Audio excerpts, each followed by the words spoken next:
ఈ రోజున మా ప్రభుత్వాన్ని, మా ముఖ్యమంత్రి గారిని క్వశ్చన్ చేసే అర్హత మీకుందా అని చెప్పి అడుగుతా ఉన్నా. ఈ తెలుగుదేశం పార్టీ 50 మంది ఇప్పుడు మాట్లాడే ప్రబుద్ధులందరినీ అడుగుతా ఉన్నా. సో హుదూద్ తుఫాన్ వస్తే పేదలకు సాయం చేయాలి. పేదల పొట్ట కొట్టడం కోసం వాళ్ళ పేరుతో వసూలు చేసిన 100 కోట్ల రూపాయలు దండుకున్న మీలాంటి నీచ సంస్కృతి గల పనికిరాని వాళ్ళందరినీ కూడా చంద్రబాబు నాయుడు గారు మరి ముఖ్యంగా మీకు దమ్ముంటే విచారణకు సిద్ధం కండి. మీరు దోచుకున్నదంతా కూడా బట్టబయలు చేస్తాం. ఇటువంటి పనికిరాని వాళ్ళందరూ యనమల రామకృష్ణ గారు మాట్లాడుతూ ఉన్నారు, అది అయిపోయింది. ఈరోజు అయ్యన్న పాత్రుడు గారు మాట్లాడుతూ ఉన్నారు. చాలా ఆయన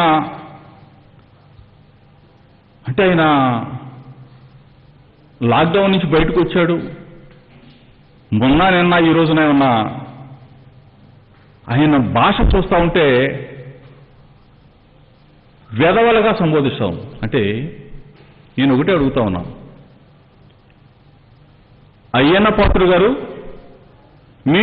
మీరు చంద్రబాబు నాయుడు గారి క్యాబినెట్లో మంత్రిగా చేశారు కదా, ఆ రోజు చంద్రబాబు నాయుడు గారి హయాంలో ప్రతి సందుకి ప్రతి గొంతుకి 43,000 బెల్ట్ షాపులు పెట్టారు కదా, బ్రాందీ షాపులు పెట్టారు కదా, ప్రతి సందుకి గొంతుకి పెట్టారు కదా. ఏ రోజైనా సరే చంద్రబాబు నాయుడు గారు ఇది తప్పు, సందుకి గొంతుకి బ్రాందీ షాపు పెట్టి పేద ప్రజల పొట్ట కొట్టొద్దు అన్న మాట నువ్వు క్యాబినెట్లో మాట్లాడావయా అయ్యన్న పాత్రుడు? నువ్వు ఏ రోజైనా సరే గ్రామాల్లో కనీసం బుక్కెడు మంచినీళ్ళు లేవు, అర్ధరాత్రి అయినా సరే మందు బాటిల్ దొరుకుతుందని చెప్పేసి ఆ రోజున ప్రజలంతా కూడా ముక్త కంఠంతో కోడై కూశారు కదా. ఏ రోజైనా నువ్వు నారా చంద్రబాబు నాయుడు ఆ రోజున ముఖ్యమంత్రి నువ్వు ప్రశ్నించావా? అంటే నిన్ను వెధవ సన్నాసనాలా ఏమనాలి? నువ్వు పెద్ద వెధవి, నువ్వు వెధవైతే అంటే ఆ రోజు క్యాబినెట్లో నువ్వు ఒక బఫూన్వి, మీరేమీ మాట్లాడలేరు. 43,000 బెల్ట్ షాపులు పెట్టి ప్రతి గడపకి కూడా మద్యాన్ని సరఫరా చేసిన మీ ప్రభుత్వంలో నువ్వు చంద్రబాబు నాయుడు ప్రశ్నించలేదు. 43,000 షాపుల్ని మా ప్రభుత్వం మా జగన్మోహన్ రెడ్డి గారు ముఖ్యమంత్రి అయిన తర్వాత వెంటనే 43,000 బెల్ట్ షాపుల్ని మొత్తం కూడా ఒక్క షాపు కూడా లేకుండా మొత్తం కూడా తుడిచిపెట్టేశాం. ఎక్కడా కూడా ఆంధ్రప్రదేశ్ రాష్ట్రంలో బెల్ట్ షాప్ అనేది కనపడకుండా చేశాం. ఇది మా గొప్పతనం. ఆ రోజు మీ హయాంలో 4,500 బ్రాందీ షాపులుంటే ఈరోజు 1000 షాపులు తీసేసి 3,500 బ్రాందీ షాపులు అవి కూడా ప్రభుత్వమే నిర్వహిస్తూ ఉంది. అంటే మేము మద్యపాన నిషేధం దిశగా అడుగులు వేస్తున్న మా ముఖ్యమంత్రి గారు ఈరోజు మీరు మద్యం రేట్లు పెంచితే రోడ్ల మీదకి వచ్చి గగ్గోలు పెడుతూ ఉన్నారు. అసలు ఏంటి మీరు ఈరోజు ఈ అయ్యన్న పాత్రుడు గారు, ఈ ఆలపాటి రాజేంద్ర ప్రసాద్ గారు, ఇటువంటి వాళ్ళంతా కళా వెంకటరావు గారు ఏం మీరు మాట్లాడే భాష ఏంటి? అంటే మద్యం రేటు పెంచితే తప్ప? మద్యం రేటు పెంచితే ఎవరికి ఉపయోగం? ప్రజలు మద్యాన్ని మానేస్తారు, ఆ ధరని అందుకోలేరు. అంటే ప్రభుత్వ చిత్తశుద్ధిని మీరు గ్రహించరా? ముఖ్యమంత్రి గారి ఆలోచన విధానాన్ని మీరు గ్రహించరా అని చెప్పగలుగుతా ఉన్నా. మీరు మాట్లాడే భాష ఈరోజు మీరందరూ కూడా బయటకు వచ్చారు. బయటకు వచ్చేసి నేను అడుగుతా ఉన్నా, మీరందరూ కూడా చాలా రోజుల తర్వాత బయటకు వచ్చి 2 రోజుల నుంచి బ్రాందీ షాపులు తీస్తే బాగా ఫుల్లుగా తాగేసి పాత్రికేయుల సమక్షంలో కిక్కెక్కి మాట్లాడుతూ ఉన్నారా? తెక్కెక్కిందా మీకేమన్నా? తెక్కేమన్నా ఎక్కిందా? అంటే ఎవరిని మాట్లాడతారు మీరు? ఏమని సంభవిస్తారు మీరు? అయ్యన్న పాత్రుడు ఆయన మీరు ఒక పెద్ద మనిషి, ఒక బలహీన వర్గాల ఏ రోజైనా నువ్వు బలహీన వర్గాల గురించి ఆలోచన చేసావయ్యా? చంద్రబాబు నాయుడు గారిని అడిగావయ్యా? ఈ రోజున బీసీ, ఎస్సీ, ఎస్టీ, మైనార్టీలకు పెద్దపీట వేసి ఈ రోజున మనకి గౌరవాన్ని ఇస్తున్న ముఖ్యమంత్రి జగన్మోహన్ రెడ్డి గారు. నువ్వు ఏ రోజైనా బలహీన వర్గాల గురించి మాట్లాడావా? చంద్రబాబు దగ్గర ఒక బఫూన్లాగా ఉన్నావు, నువ్వు మాట్లాడలేకపోయావు. నేను అడుగుతా ఉన్నాను, నువ్వు ఒక ట్వీట్ చేసావు. ట్వీట్ అసలు ట్వీట్కి అర్థం తెలుసా? ట్వీట్కి మీ తండ్రి గారికి సోనియా గాంధీ గారు ముఖ్యమంత్రి పదవి ఇస్తే వెళ్ళు. అసలు తాగి మాట్లాడేమన్నా? అంటే నీకు తెక్కేమన్నా ఉందా? నువ్వు తాగి మాట్లాడేవా అడుగుతా ఉన్నా. అయ్యన పోతుంది. సోనియా గాంధీ గారు రాజశేఖర రెడ్డి గారు ముఖ్యమంత్రి పదవి ఏమిటంటే బుద్ధుంది అసలు ఇంకేనా? డాక్టర్ వైఎస్ రాజశేఖర రెడ్డి గారు ప్రజా ప్రస్థానం పాదయాత్ర ఈ ఆంధ్రప్రదేశ్ రాష్ట్రంలో చేపట్టాడు కాబట్టే భారతదేశంలో యూపీఏ ప్రభుత్వం ఏర్పడింది. మీకు తెలుసా? కొంచెం అన్నా అసలు తీసి పక్కన పెట్టు. మా నాయకుడు మేము వెళ్ళిపడిపోయేటువంటి సోనియా గాంధీ గారు ఎవరు? సోనియా గాంధీ గారు ఎవరు? మేము మా నాయకుడు జగన్మోహన్ రెడ్డి గారు రాజశేఖర్ రెడ్డి గారు చనిపోయిన తరువాత ఈ రాష్ట్రంలో ఆయన మరణాన్ని తట్టుకోలేకపోయినా చాలా వందల మంది చనిపోతే వాళ్ళని ఓదార్చడం కోసం బయలుదేరితే వాళ్ళని ఓదార్చొద్దని చెప్తే జగన్మోహన్ రెడ్డి గారు ఒకటే చెప్పారు, నా తండ్రి మరణించాడన్న వార్త తెలిసి చనిపోయిన కుటుంబాల దగ్గరికి నేను వెళ్తానని చెప్పేసి పయనమై వచ్చాడు, ఓదార్పు యాత్ర చేశాడు. సోనియా అంటే మీరు కాంగ్రెస్ పార్టీలో పోటీ చేసి గెలిచామా? వైఎస్ఆర్ కాంగ్రెస్ పార్టీ పెట్టి ఒకే ఒక్కడిగా ప్రయాణమై కోట్లాది మంది ప్రజలంతా ఆయన అడుగులో అడుగు వేశారు కాబట్టి ఈ రోజు వైఎస్ఆర్ కాంగ్రెస్ పార్టీ 151 స్థానాల్లో ఆంధ్రప్రదేశ్ రాష్ట్రంలో గెలిచాం. అయ్యన్న పోతే ఆ మాత్రం కూడా కావాలేదా? మేమేమన్నా వెనుపుకు వచ్చామా? మేమన్నా తెలుగుదేశం పార్టీ పెట్టి ఆ అధ్యక్షుడు నందమూరి తారక రామారావు గారిని ఏమన్నా వెన్నుపోటు పడిచామా? అయ్యన్న పోతుడు గారు బుద్ధి లేదు ఆయనకు. మేమేమన్నా ఆయన పదవులు ఆకున్నావా? తెలుగుదేశం పార్టీ గుర్తులు ఆకున్నావా? ఎక్కడా కూడా మా నాయకుడు ఒకే ఒక్కడిగా బయలుదేరి ఈ రోజున జగన్మోహన్ రెడ్డి గారి అడుగులో కొన్ని కోట్ల మంది ప్రజలు ప్రయాణమయ్యారు కాబట్టి ఈ రోజున వైఎస్ఆర్ కాంగ్రెస్ పార్టీ రాష్ట్రంలో 151 స్థానాల్లో ఈ రోజున మేమున్నాం. అంటే మనం మాట్లాడేటప్పుడు, మనం ట్వీట్ చేసేటప్పుడు అసలు దాని వెనకున్న చరిత్ర ఏంటో తెలుసుకోవాలి. ఎన్టీ రామారావుని వెన్నుపోటు పొడిచి ఆయన పార్టీని లాక్కొని పిల్లనిచ్చిన మావనే పైకి పంపించిన గౌరవుడు మీ నాయకుడు నారా చంద్రబాబు నాయుడు గారు. ఒక పక్కన టూడోలుడిని మోసం చేశాడు, ఓ పక్కన వదినమని పురంధరేశ్వర గారిని మోసం చేశాడు. అందరినీ అసలు మీ నాయకుడికి చరిత్ర ఉందయ్యా? మీ నాయకుడు మోసం చెయ్యని వాళ్ళు ఎవరైనా ఉన్నారా? ఎన్టీ రామారావు గారి కుటుంబంలో మీ నాయకుడు మోసం చేయని వాళ్ళు ఎవరైనా ఉన్నారా? దగ్గుబాటి వెంకటేశ్వరరావు గారిని, దగ్గుబాటి పురంధరేశ్వర గారిని, ఆ తర్వాత ఆఖరికి ఎన్టీ రామారావు గారి కుమారుడు హరికృష్ణ గారిని కూడా వెనుపడి పొడిచాడు కదా. అదే కాదు, హరికృష్ణ గారి కుమారుడు పాప ప్రచారానికి వాడుకొని ఆ జూనియర్ ఎన్టీ రామారావు కూడా మీరు అతన్ని పైకెళ్ళకుండా చూశారు కదా. అసలు మీ చరిత్ర ఏంటి? మీ బతుకేంటయా? ఆంధ్రప్రదేశ్ రాష్ట్రంలో తెలుగుదేశం పార్టీ నారా చంద్రబాబు నాయుడు గారు బతుకు తెలియని వాళ్ళు ఎవరైనా ఉన్నారా ఈ రోజున? ఇటువంటి వాళ్ళు మాట్లాడతారా? అంటే సలహాలు ఇస్తే ఈ రోజున మా నాయకుడు మా జగన్మోహన్ రెడ్డి గారు కరోనా వైరస్ కష్టాల్లో ప్రజలుంటే వాళ్ళకి అన్నం పెట్టాలి, పేదవాళ్ళు ఆదుకోవాలి, పేదవాళ్ల కష్టాల్లో నేనున్నానని చెప్పి క్షేత్రస్థాయిలో ఈ రోజున వైఎస్ఆర్ కాంగ్రెస్ పార్టీ శ్రేణులన్నీ కూడా పనిచేస్తూ ఉన్నాయి. ఏ రోజైనా ఈ అయ్యన్న పాత్రుడు కానీ, ఈ కళా వెంకటరావు కానీ, ఈ ఆలపాటి రాజేంద్ర ప్రసాద్ కానీ, ఈ సోము ఉన్నారు, ఒకళ్ళు ఇద్దరు ఉన్నారు, వాళ్ళు కానీ ఎప్పుడైనా చరిత్ర లేని వాళ్ళు మీరు. మీ అందరూ కూడా ఒకటే చెప్తా ఉన్నాం, ఈరోజు మీకు కిక్కెక్కొచ్చు, మీకు తెక్కెక్కొచ్చు, కానీ ఈరోజు ఉన్న పరిస్థితులు ప్రజలంతా కూడా జగన్మోహన్ రెడ్డి గారు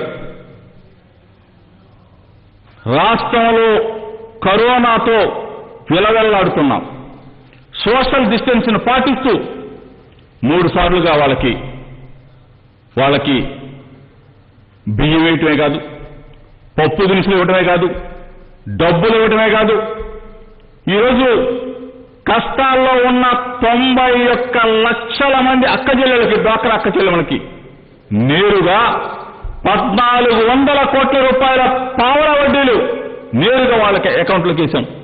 ఇదే కాదు, మన పిల్లలు చదువుకుంటా ఉన్నారు, వాళ్ళకి ఫీజులు కట్టాలి, రియంబర్స్మెంట్ జగనన్న విద్యా దీవెన కింద 4000 కోట్ల రూపాయలు మన పిల్లలు చదువుకుంటున్నారు, వాళ్ళ అమ్మల అకౌంట్లో 4000 కోట్ల రూపాయల నిధుల్ని సరాసరి వాళ్ళ అకౌంట్లోకి వేసాం. అంటే జగన్మోహన్ రెడ్డి గారు ఎంతగా ఆలోచన చేస్తున్నారు ఒక్కసారి ఆలోచన చేసుకోండి. ఈరోజు చాలా మంది విచ్చలవిడిగా రోడ్ల మీదకి వచ్చేసి పాత్రికేయుల మిత్రుల దగ్గరికి వచ్చి ప్రభుత్వాన్ని, ముఖ్యమంత్రి గారిని కించపరిచే విధంగా ఒకడంటాడు ఆ బ్రాండ్ లేదేంటి, ఈ బ్రాండ్ లేదేంటి. మీకు ఏ బ్రాండ్ కావాలి? అయ్యన్న పాత్రుడు ఏ బ్రాండ్ కావుతారో మాకు తెలుసా? కళా వెంకటరావు గారికి ఏ బ్రాండ్ కావాలో మాకు తెలుసా? లేకపోతే ఈ ఆలపాటి రాజేంద్ర ప్రసాద్ పాపం ఇదిగో ఒక ఫోటో కూడా పెట్టాడు మహానుభావుడు, ఈయన ఈ బాటిల్లో మందు లేదు అంటే ఫుల్గా తాగేసి అనుకుంటా, పాపం తాగేసి మాట్లాడుతున్నట్టున్నాడు. ఈ బ్రాండ్ కావాలా? ఏ బ్రాండ్ కావాలి? ఇంకో విజయవాడలో పెట్టాడు మందు బాటిల్స్ అన్ని పెట్టుకుని బాటిల్స్ కావాలంటే తనకి మీ బ్రాండ్ ఆ ఉమాయ ఏం తాగుతాడు, ఈ ఉమాయ ఏం తాగుతాడు, ఈ అంకన్న ఏం తాగుతాడు, వీళ్ళందరూ మీ బ్రాండ్లు కావాలా? మీకు సిగ్గు లేకుండా ఈ రోజున పాత్రికేయ మిత్రుల దగ్గరికి వచ్చి మీరు మాట్లాడే భాష, మీరు మాట్లాడే వేషాలు ప్రజలు చూస్తా ఉన్నారు.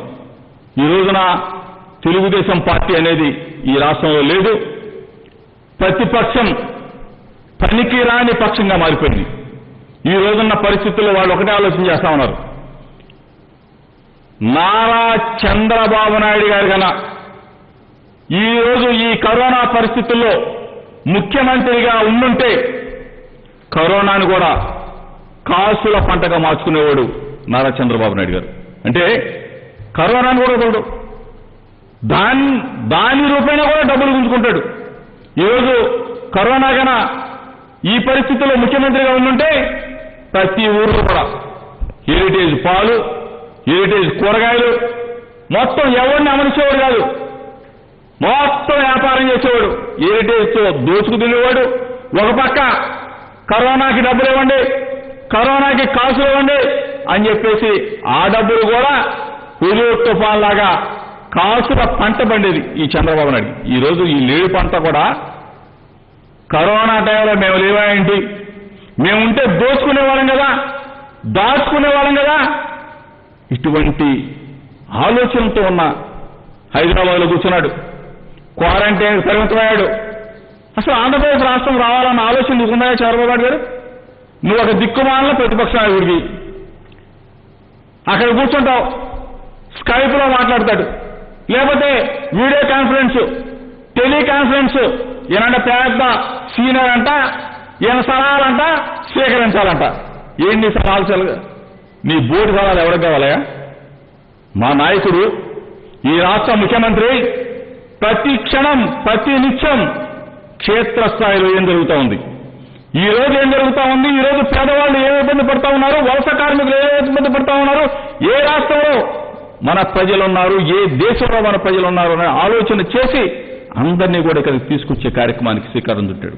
గుజరాత్లో 4,300 మంది మత్స్యకారులు చిక్కుంటే అక్కడ వాళ్ళతో మాట్లాడాం, ఢిల్లీ ప్రభుత్వంతో మాట్లాడాం, కేంద్రంతో మాట్లాడాం, గుజరాత్ ముఖ్యమంత్రి గారితో మాట్లాడి వాళ్ళందరినీ కూడా బస్సులు పెట్టి తెప్పించి వాళ్ళ ఇంటికి వెళ్ళేటప్పుడు డబ్బులు కూడా ఇచ్చే కార్యక్రమం చేశాం. ఈరోజు ఇప్పుడే చెప్తా ఉన్నారు, ప్రతి ఒక్కళ్ళకి కూడా డబ్బులు ఇచ్చి ఇంటికి పంపించమని చెప్తున్నాను. అంటే ఉదయమే మత్స్యకార భరోసా, బలహీన వర్గాల కోసం, బలహీన వర్గాల సోదరుల కోసం అభినవ పూలేలాగా ఈ రోజు కష్టాల్లో ఉన్నారు, మత్స్యకారులు ఇబ్బందులు పడుతూ ఉన్నారు, వాళ్ళకి ముందే డబ్బులు ఇవ్వాలని చెప్పేసి మత్స్యకార భరోసా కోసం 1,09,000 మంది మత్స్యకారులకి 110 కోట్ల రూపాయలు విని వెంటనే బటన్ నొక్కితే వాళ్ళ అకౌంట్లోకి వెళ్ళిపోయినాయి. అంటే ఎవరి కోసం ఆలోచించరు? మీ గురించి ఆలోచించాల్సిన అవసరం లేదు. ప్రజలే మాకు, ప్రజల పడుతున్న కష్టాలే మాకు ప్రతిపక్షం, ప్రజలు చూపించే బాధలే, ఆ బాధలు తెలుసుకుని వెను వెంటనే స్పందించే నాయకుడే మా ముఖ్యమంత్రి, మన ముఖ్యమంత్రి జగన్మోహన్ రెడ్డి గారు. ఈరోజు ఈ పనికి మాలిన వాళ్ళందరికీ చెప్తా ఉన్నాం, దయచేసి మీడియా ముందుకు రావద్దు. ఈరోజు పిలుపు దాగి విగ్గు పెట్టుకొని సిగ్గు ఎగ్గు లేకుండా మాట్లాడే వాళ్ళు కూడా ఉన్నారు. వాళ్ళ గురించి మాట్లాడాలంటేనే అసహ్యంగా ఉంది. ఏదన్నా సమస్య ఉంటే ఆ సమస్య గురించి ఎవడన్నా మాట్లాడతాడేమో అని చూస్తా ఉన్నాం, రైతుల గురించి మాట్లాడతారేమో అని చెప్పేసి కనీసం అదేది మాట్లాడరు. గాంధీ షాపులు మనం ఒకరినే తీసామా? భారతదేశం మొత్తం కూడా పర్మిషన్ ఇచ్చారు. ఒక పక్క తెలంగాణ రాష్ట్రం తీసింది, తెలంగాణ రాష్ట్రం పెంచింది, ఒక పక్క ఢిల్లీలో 75% పెంచారు, ఒక పక్క తమిళనాడు, అన్ని రాష్ట్రాలు కూడా, కేరళ ప్రభుత్వం కూడా, కమ్యూనిస్ట్ పార్టీ ప్రభుత్వం వాళ్ళు కూడా పెంచుతూ ఉన్నారే. అంటే ఎంత దిగజారిపోయారంటే గాంధీ బాటిల్ మాట్లాడుకోవటం, పట్టుకోవడం, ఫుల్ బాటిల్ పట్టుకోవడం, రోడ్ల మీదకి రావటం, చిత్తకార్తె కుక్కలన్నా కానీ నయం ఈ తెలుగుదేశం పార్టీ వెధవల కన్నా. ఈరోజు ఇటువంటి దూరదృష్టితో ఆలోచన చేస్తా ఉన్నారంటే మన ముఖ్యమంత్రి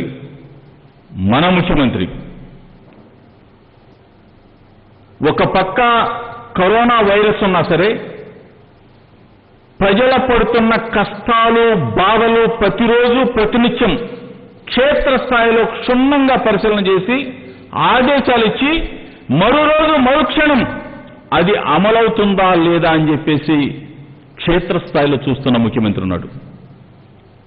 ఇంతగా ప్రజల గురించి, ప్రజల కష్టాల గురించి ఈరోజు మొన్న ఒక రోజు జగన్మోహన్ రెడ్డి గారు ఒక మాట అన్నారు, కరోనాతో కలిసి ప్రయాణం చేయాల్సిందే, కలిసి జీవించాల్సిందే అనే మాట మాట్లాడితే దాన్ని చిలవలపలవగా దాన్ని ఏలాకోలం చేసి దాని మీద సోషల్ మీడియాలో పెద్ద ఎత్తున పెట్టారు.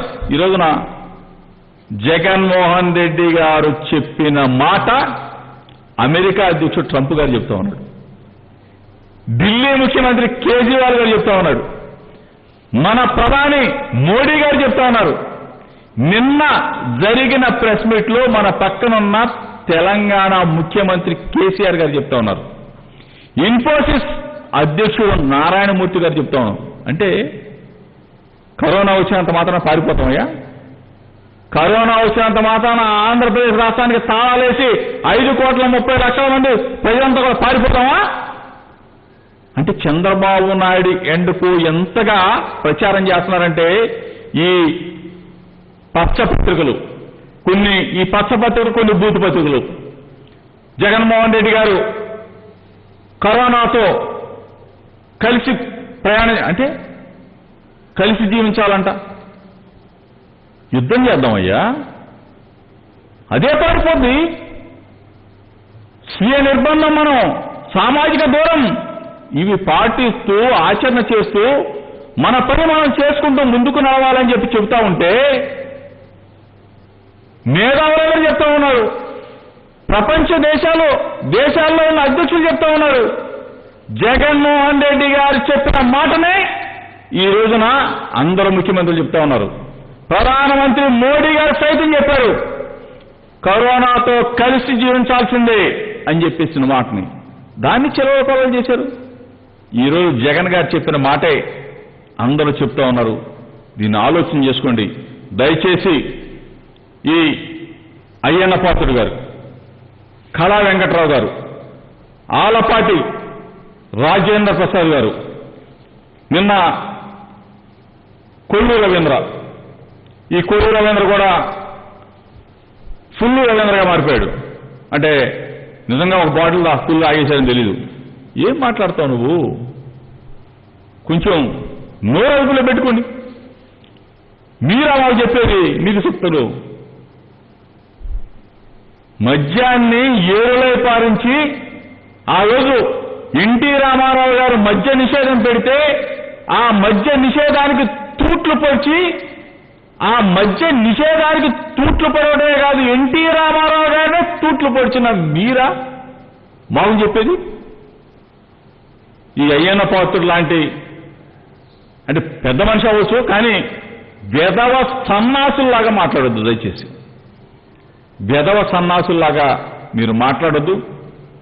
అసలు నిన్ను బొప్పూరి కింద చిత్రీకరించాడు చంద్రబాబు నాయుడు గారు. నువ్వు కూడా మాట్లాడతావు చంద్రబాబు నాయుడికి, మళ్ళీ వంత పాడుతా ఉన్నావు. ఇంకెందుకు చంద్రబాబు నాయుడు వెళ్ళిపోయాడు కదా, రాష్ట్రం వదిలి పారిపోయి క్వారంటైన్లో పడుకుంటే మీకు ఇంకా నాయకుడు ఎక్కడున్నాడు? ఇంకెవరు ఎత్తుక్కోండి. ఇంకా ఇక్కడ ఉన్న నాయకులు 10 మంది కలిసి ఇంకెవరన్నా ఎత్తుక్కోండి ఒక నాయకుడిని. ఇంకెక్కడ వస్తాడు చంద్రబాబు నాయుడు గారు క్వారంటైన్లో పడుకుంటే? కరోనాకి మందు కనిపెట్టేదాకా రాడంట. ఆ మందు వేసుకొని కానీ ఆ టీకా పోడ్చుకొని కానీ వస్తాడు చంద్రబాబు నాయుడు గారు ఆంధ్రప్రదేశ్ రాష్ట్రం. అప్పుడు దాకా మీకు తెలుగుదేశం పార్టీ ఉంటుందా? ఎప్పుడో కృష్ణానది కలిసిపోతే ఆ బంగాళాఖాతం కలిసిపోయింది. మీకు ఇంకా ఉన్నంతమంది సిగ్గు లేకుండా మాట్లాడబాకండి దయచేసి. నోళ్ళు దగ్గర పెట్టుకోండి, ఒళ్ళు దగ్గర పెట్టుకోండి. మాట్లాడే భాషలో ఏదో పూర కోసిన వాళ్ళలాగా తాగుబోతే వాళ్ళలాగా మాట్లాడబాకండి. వేదవులని ఒకడేమో ఇంకేదో కళా వెంకటరావు పెద్ద మనిషి అనుకున్నా ఇంకేదో మాట్లాడుతూ ఉన్నాడు. ఏదో నేరస్తుడు ముఖ్యమంత్రి. బుద్ధి లేదు నీకు? బుద్ధి జ్ఞానం లేదా? ఈ రోజున కొన్ని కోట్ల మంది ప్రజల విశ్వాసంతో, ప్రజల అభిమానంతో ఈరోజు ముఖ్యమంత్రి అయ్యాం. ఈ రోజున మీరు ఆనాడు సోనియా గాంధీ గారు, కాంగ్రెస్ పార్టీ కలిసి కుట్ర పన్ని కేసులు పెట్టారు. ఒక్క కేసు కూడా మీరు నిరూపించలేరు. మీకు ఛాలెంజ్ చేస్తా ఉన్నా, నోటుకు వచ్చినట్టు మాట్లాడితే తాళాలు వేయాల్సి వస్తుంది. సిగ్గు ఎగ్గు లేకుండా మాట్లాడద్దు దయచేసి. పాత్రికేయులు కూడా మీరు చెప్పండి, పాత్రికేయుల సమక్ష పాత్రికేయులు కూడా మీరు ప్లే చేయండి, చెప్పండి. రోడ్ల మీదకి వచ్చి తాగేసి విపరీతంగా మీడియా ముందుకు వచ్చి మాట్లాడితే మాత్రం మిమ్మల్ని తీసుకెళ్లి ఏ పిచ్చి హాస్పిటల్లో జాయిన్ చేయాల్సి వస్తుంది. ఈ మాట్లాడే పనికి మొన్న కూడా ఇక్కడ బోండమ్మ లాంటి వాడు కూడా మాట్లాడుతూ ఉన్నాడు. మీ స్థాయి మర్చి మాట్లాడబోకండి, బుద్ధి జ్ఞానం లేకుండా. మీ స్థాయి లేదు, సిగ్గు శరం విసేసి రోడ్ల మీదకి వస్తూ ఉన్నారు. దయచేసి ఒళ్ళు దగ్గర పెట్టుకోండి. మీరు కన్నా పొగరగా మాట్లాడితే మీరు ఏదో పెద్ద పోటుగాలం అనుకుంటున్నారేమో. మీ కండ కావరం అణిగిపోయింది. ప్రజలు మిమ్మల్ని మామూలుగా కాదు కొరడాలతో కొట్టి మరి మిమ్మల్ని ఓడించేశారు. మీకు ఈ రాష్ట్రంలో నూకలు లేవు.